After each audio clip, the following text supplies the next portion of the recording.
Hello friends, आज हम study कर रहे हैं GPSC Gujarat board English subject standard 12th में। पोयम है आपके 4th लेसन में यूनिट 4 रीड 2, जिसका नाम है ब्लाइंड डीप फिश। इस पोयम में जो पोएट हैं इसके आनंद आचार्य। इस पोयम में एक कमेंट की है, एक फ़िश होती है जो कि बहरी और अंधी होती है और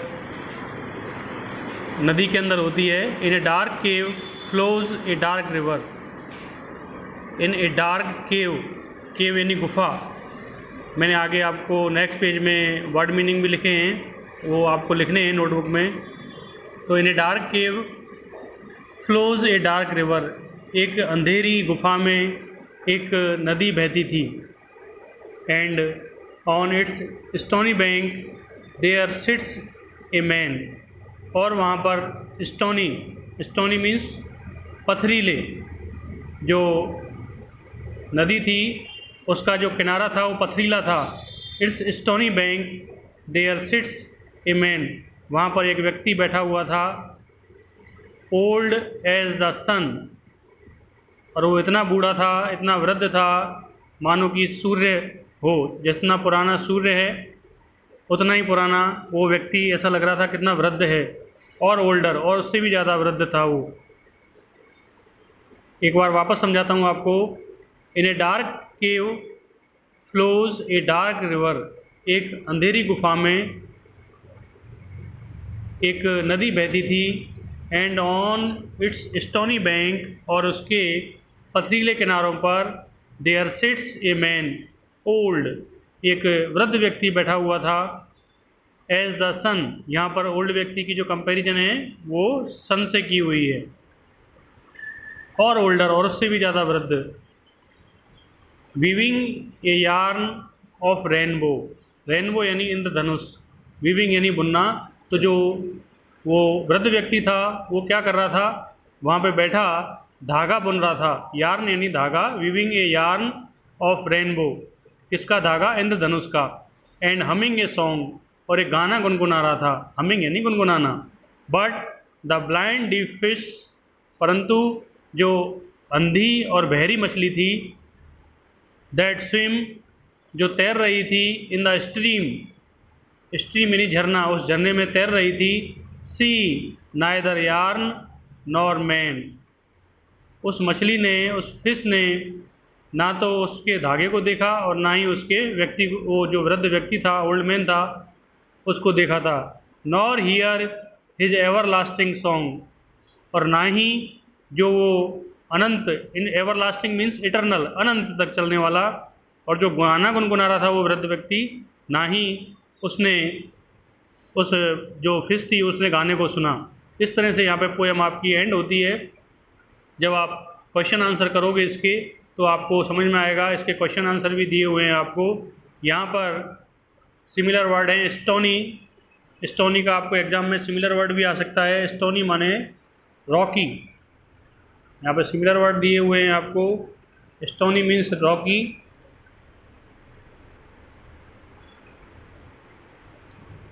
बैंक यानी किनारा, शोर भी कह सकते हैं जिसको, सी शोर जैसे होता है। वीविंग यानी बुनना, नीटिंग। फिर है हम्बिंग यानी बजिंग, गुनगुनाना। और एक फिर है यार्न यानी थ्रेड, धागा। फाइबर भी कहते हैं, थ्रेड भी कहते हैं। फिर है एवरलास्टिंग मीन्स अनंत, इन्फिनिट, कभी भी ख़त्म नहीं होने वाला। और या अनएंडिंग। इस तरह से आपको इनके similar meaning English to English लिख लेने हैं। नेक्स्ट पेज में मैंने आपको सारे हिंदी में इनके मीनिंग भी दिए हुए हैं। केव, ये आपको लिख लेने हैं। केव मीन्स गुफा।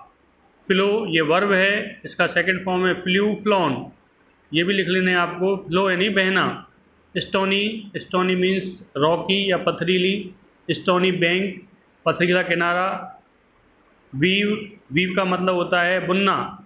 इंग्लिश में सिमिलर है इसका निट, सेकंड फॉर्म है वो और वोवन। यार्न, यार्न यानी धागा, इसका सिमिलर वर्ड है थ्रेड। एग्जाम में सिमिलर वर्ड भी आते हैं, इसके लिए आपको साथ ही साथ इनके सिमिलर वर्ड भी लर्न करने हैं। हमिंग, हमिंग यानी गुनगुनाना, और सेकंड इसका सिमिलर हो गया buzzing.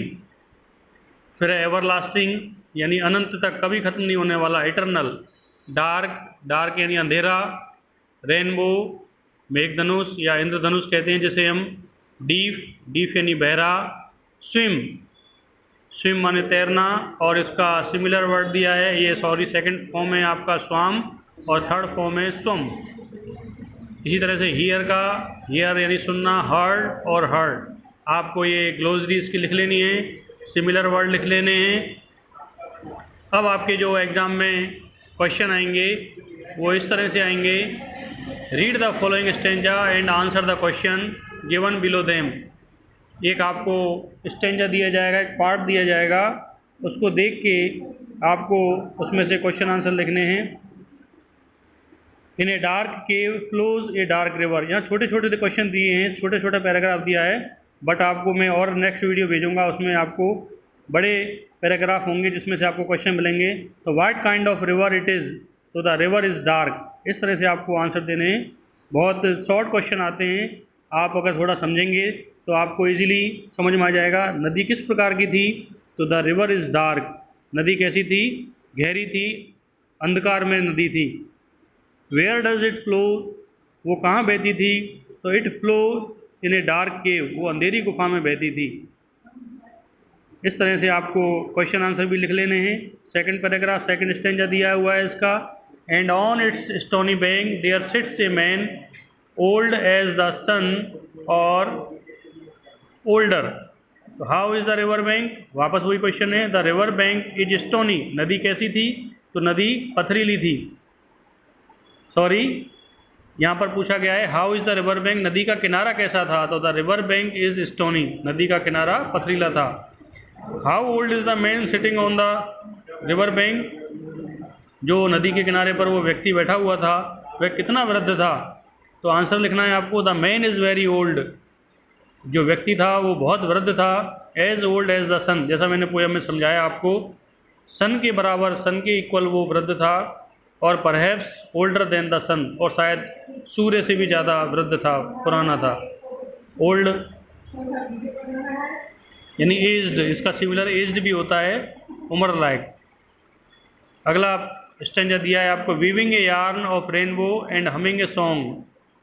What is the old man weaving, वृद्ध व्यक्ति क्या बुन रहा था, तो the old man is weaving A yarn of rainbow, जो इंद्रधनुष था उसका धागा बुन रहा था। इस तरह से आपको क्वेश्चन आएंगे, आंसर लिखने हैं आपको। अगला क्वेश्चन है इसमें, what is the old man humming, जो वृद्ध व्यक्ति था वो क्या गुनगुना रहा था, क्या हमिंग कर रहा था, तो the old man is humming a song. अगर आपने पोयम अच्छी तरह से पढ़ी है, आप आराम से क्वेश्चन के आंसर लिख पाओगे। तो जो वृद्ध व्यक्ति था वो गाना गुनगुना रहा था। नेक्स्ट स्टेंजा है, but the blind deep fish that swim in the stream. तो what was there in the stream, झरने में क्या था, तो there was a fish swimming in the stream, एक फिश झरने में, पानी में तैर रही थी। The fish can neither see nor hear, say true और फॉल्स। आपको बताना है कि जो मछली थी वो क्या सुन सकती थी और देख सकती थी, ये ट्रू है या फॉल्स है, तो इट इज़ ट्रू। हाँ, ना मछली देख सकती थी और ना ही मछली सुन सकती थी, तो आपको ट्रू और फॉल्स में से ऑप्शन सेलेक्ट करना है। सी, अगला स्टेंजा है अपना ई नंबर का। See neither yarn nor man nor hear his everlasting song. What can the fish not see, मछली क्या नहीं देख सकती थी, तो the fish can not see the man and his yarn, जो फिश थी वो ना ही उस वृद्ध व्यक्ति को देख सकती थी और ना ही उसके यार्न को देख सकती थी। Can the fish hear that man's everlasting songs, क्या मछली उस वृद्ध व्यक्ति के कभी ख़त्म नहीं होने वाले गाने को सुन सकती थी, तो आपको पता है भाई कि जो question can, could, may, might, will, would, do, does, helping verb जो होती हैं इस तरह की, या टू बी के रूप होते हैं, is, are, am, was, were, has, have, had, इनसे शुरू होते हैं, उनका आंसर हम यस या नो से देते हैं। तो यहाँ से हमको आंसर मिला है no. No the fish can't hear the man's ever lasting song.